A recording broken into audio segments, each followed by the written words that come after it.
కేంద్ర సహాయం అనేది వారన్నంత పారదర్శకంగా ఉంటుందంటే క్వశ్చన్ మార్కే. ఎందుకంటే మనం గత చరిత్ర అంతా తీసుకుంటూ ఉంటే గతంలోనే ఆంధ్రప్రదేశ్కు అభివృద్ధి కోసం వాళ్ళు పెద్దగా కేటాయించింది ఎంత, కాకపోతే అప్పులు తెచ్చుకోవడానికి ఇబ్బడి ముబ్బడిగా సహాయపడిన మాట వాస్తవం. అయితే ఇప్పుడు మాత్రము అమరావతికి మంచి నిధులు ఇస్తోంది, అసలు బడ్జెట్కి అప్పులు ఇప్పిస్తోంది, అది సపరేట్గా చూపిస్తోంది. ఇవన్నీ కూడా అప్పులు ఇవ్వడం కావచ్చు, రుణ సాయం కావచ్చు, నిజ సాయం కావచ్చు, కూటమిలో ఉన్న ప్రభుత్వం వాళ్ళ విస్తరే కాబట్టి కావాల్సినంత వడ్డిస్తున్నారు. సో ఫెడరల్ స్ఫూర్తి అనేటువంటిది కేంద్రం పాటిస్తే చాలా బాగుంటుంది. అది ఎందరో అంతెందుకండి ఈసారి బడ్జెట్లోనే తెలంగాణ అన్న పదమే లేదు అని కదా వాపోతున్నది. అంతెందుకు సీఎం రేవంత్ రెడ్డి గారు కూడా అదే అంటున్నారు కదా, అఖిలపక్షంగా అందరం కలిసి కేంద్రాన్ని వినియోగించుకుందాము, ఏంటి మా పరిస్థితి ఏం కథ అనేటువంటిది. సో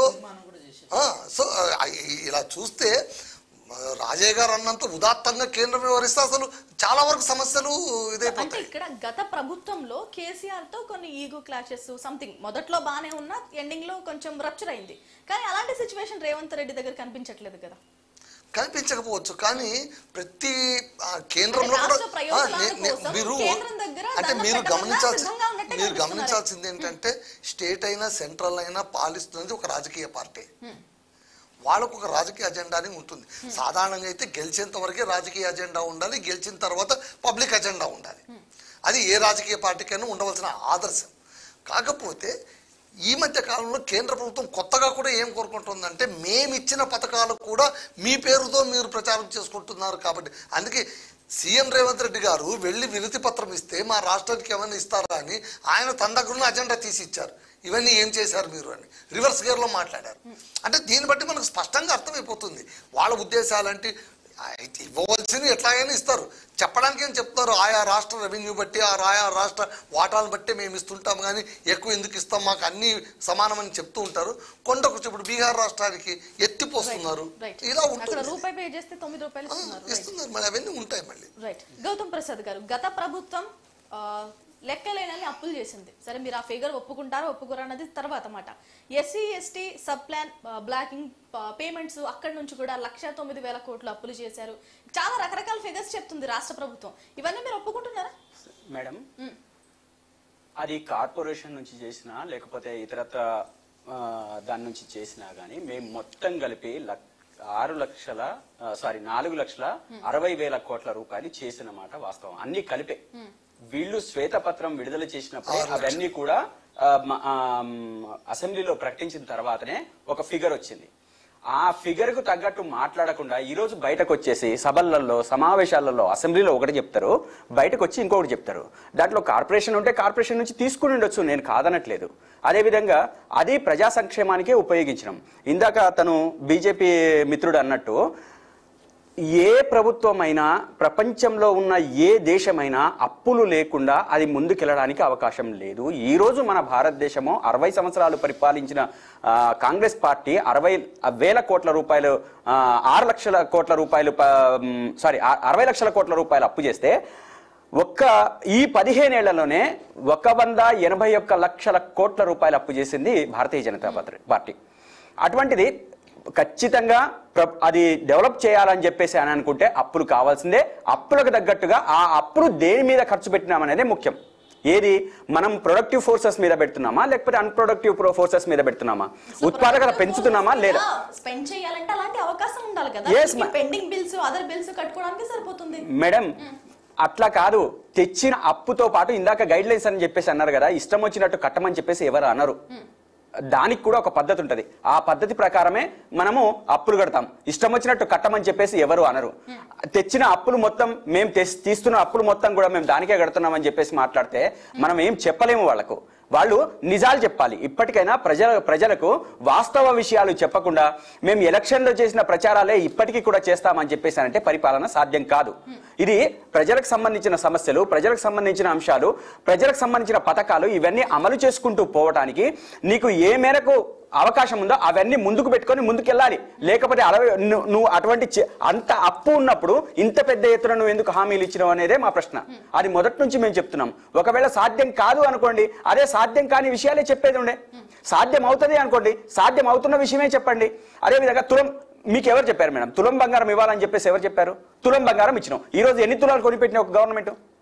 ఇప్పుడు ఎంతమంది ఆడబిడ్డల పెళ్లిళ్ళు అయిపోయిన పెళ్లిళ్ళకు నువ్వు ఎందుకు ఇప్పటిదాకా ఇవ్వలేదు? కేవలం అప్పుడు గత ప్రభుత్వం మా ప్రభుత్వం ఇచ్చిన డబ్బులే ఈ రోజు ఎందుకు ఇస్తున్నావు?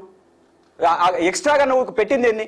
ఈ రోజు మహిళల బస్సులు అని చెప్పేసాను, మహిళా బస్సులలో 5,000 కోట్ల 4,000 కోట్ల రూపాయల ఖర్చు అప్పయిందని చెప్పేసానంటావు. నువ్వే కదా తెచ్చిపెట్టుకున్నది ఈ అప్పులు అవుతున్నాయని చెప్పేసి. ఇది మేము మొదట్లో చెప్పాం. దీని వలన ఆర్టీసీ మీద అదనపు భారం తప్ప ఇంకో ఉపయోగం లేదు అని చెప్పాం. వీళ్ళంతా మమ్మల్ని హేళన చేశారు. మేము ఇంకా అప్పులు కాదు అదనంగా లాభాల్లో తీసుకొచ్చినామని చెప్పేసి మాట్లాడారు. మీరు గత ఒక 2 months బ్యాక్ పేపర్లలో కూడా వచ్చింది, మేము దాన్ని అవి లాభాలలోకి వచ్చేసింది ఆర్టీసీ అని చెప్పేసి మాట్లాడారు. కాదు, కార్పొరేషన్ కింద ఉన్న భూములని తాకట్టు పెడుతున్నారు వీరు. ఏది టీఎస్ఆర్టీసీ మన దీని భూములన్నీ కూడా. వాస్తవం ఇది వాస్తవం కాదు అని చెప్పేసి అని అనుకుంటే మీకు అప్పులు ఎక్కడి నుంచి పుడతాయి? అంటే ఏదో ఒకదానికి తనఖా పెడితేనే అప్పులు తీసుకురావాలని అంటే ఎక్కడి నుంచి వస్తాయి అప్పులు? అంటే నువ్వు ఒక ఆస్తి చూపెట్టాలి కదా. ఆస్తి చూపెట్టకుండా నీకు ఎవరిస్తారు? మనం ఇల్లే చూసుకుందాం. మనకు బ్యాంకు వాడు ఇవ్వాలి అని అంటే, అప్పు ఇవ్వాలి అని అంటే, లోన్ ఇవ్వాలని అంటే మనం ఆస్తి చూపిస్తేనే కదా వాడు ఇచ్చేది. దాని ప్రకారంగా నా ముందు వెళ్ళేది. మరి నువ్వు ఈరోజు ఏమీ చూపెట్టకుండా ఉట్టిగానే గాల్లో ఇచ్చిండా నీకు ఆర్టీసీ మీద అప్పులు? ఇవన్నీ కూడా మీరు ఇప్పుడు బిల్లీరావుకు కేటాయించిన 800 ఎకరాలు గత ప్రభుత్వం అంటే పాత టీడీపీ గవర్నమెంట్ చంద్రబాబు నాయుడు గారు బిల్లీరావుకు 800 ఎకరాలను, అది కొన్ని వేల కోట్ల రూపాయల ఎకరాల భూముల్ని కూడా ఈరోజు గవర్నమెంట్ ఆధీనంలోకి వచ్చింది. ఈ 800 ఎకరాలని కూడా అమ్మడానికి లేదా తాకట్టు పెట్టడానికి సిద్ధంగా ఉన్నారు. ఎందుకంటే అది ప్రభుత్వ ఆస్తి మారింది కాబట్టి. వీళ్ళు అన్ని రకాల, ఇందాక సార్ చెప్పిన మధుసూదన్ సార్ చెప్పినట్టు 400 ఎకరాలతో పాటు ఈ 800 ఎకరాలు, అదేవిధంగా మిగతా భూములు ఎక్కడెక్కడ ఉన్నాయో వాటన్నిటిని చూపించి ఈ రోజు అప్పులు తీసుకొస్తున్నారు. రైట్, అప్పులు తీసుకొస్తుంటే మేమేం తప్పు పట్టట్లేదు. కానీ అవి ప్రొడక్టివ్ ఫోర్సెస్ మీద, అదేవిధంగా ఉత్పాదక దాని మీద మీరు ఖర్చు పెడితే సంతోషం. ఏ రాష్ట్రమైనా అప్పులు చేయకుండా ముందుకెళ్ళడానికి అవకాశం లేదని మేము చెప్తున్నాము, మొత్తం ప్రపంచమే చెప్తుంది. మీరు చేస్తున్న దానికి మీరు ఇంత తక్కువ మొత్తంలో మేము 10 సంవత్సరాలలో మీరు అధికారంలోకి వచ్చినా ఇంతే స్థాయిలో అప్పులు జరగబోతున్నాయా? మేము ఏ ప్రభుత్వం అయినా చేస్తుంది మేడం. అంటే ఈ స్థాయిలో జరుగుతుందా లేకపోతే ఇంకొంచెం తగ్గుతుందా పెరుగుతుందా? కాదు, తప్పు కాదు. ఎక్కడ తప్పు పడుతున్నాము? తీసుకొస్తున్న అప్పు దేని మీద ఖర్చు పెడుతున్నారు? అదే విధంగా మేము 10 సంవత్సరాలలో మేము చేసిన అప్పు 6 లక్షల కోట్ల రూపాయలైతే మీరు వచ్చిన సంవత్సరం లోపే 1,58,000 రూపాయల కోట్లు ఖర్చు అప్పులు చేశారు కదా. ఈ యావరేజ్ ప్రకారము మీరు 5 సంవత్సరాలకు ఎంత చేస్తారు? దాదాపు 8 లక్షల కోట్ల రూపాయలు అవుతున్నాయి. దగ్గర 8-9 లక్షల కోట్ల రూపాయలు అంటే ఈ రకంగా నువ్వు 5 సంవత్సరాల్లోనే పెంచుకుంటూ పోతే ఎట్లా కరెక్ట్ అవుతుంది? ఏ విధంగా ఇది ప్రజలకు న్యాయం చేసినట్టు అవుతుంది?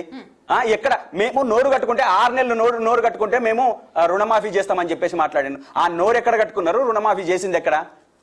కావాల్సింది 49,000 కోట్ల రూపాయలు అయితే 20,000 కోట్ల రూపాయలు ఇచ్చేసి అసలు యాక్చువల్లీ ఇచ్చింది వీళ్ళు ప్రజలకు ఇచ్చింది, రైతులకు ఇచ్చింది 18,000 కోట్ల రూపాయలు మేడం. ఈ సంక్రాంతి కంటే ముందు వీళ్ళు చెప్పింది ఏంటంటే ఇంకో 2,000 కోట్లు తొందరలో ఇస్తామని చెప్పేసి అని, అది ఇవ్వలేదు. ఇస్తామని చెప్పారు. దాంతో పాటు 20,000 కోట్ల రూపాయలు అవుతుందని చెప్పారు. కానీ అది ప్రాక్టీస్ లో ఇవ్వలేదు. కానీ వాళ్ళు క్లెయిమ్ చేసుకుంటున్నారు 20,000 కోట్లు. సరే 20,000 కాదు 22,000 కోట్ల రూపాయలు ఇచ్చినావు, సంతోషం. మిగతా ఇంకా 29,000 కోట్ల రూపాయలు ఎప్పుడు ఇస్తావు? ప్రజలకు అందలేదు కదా. అందకుండా నువ్వు చేసి ప్రజలు ఈ రోజు నీళ్లు లేక సస్తున్నారు, అదే విధంగా ఆత్మహత్యలు చేసుకుంటున్నారు. దాదాపు 500 చిల్లర రైతులు ఆత్మహత్య చేసుకున్నారు నీళ్లు లేక, పంటలు ఎండిపోయి. ఈ మధ్య ఎక్కడో నేను చర్చకు ఎవరో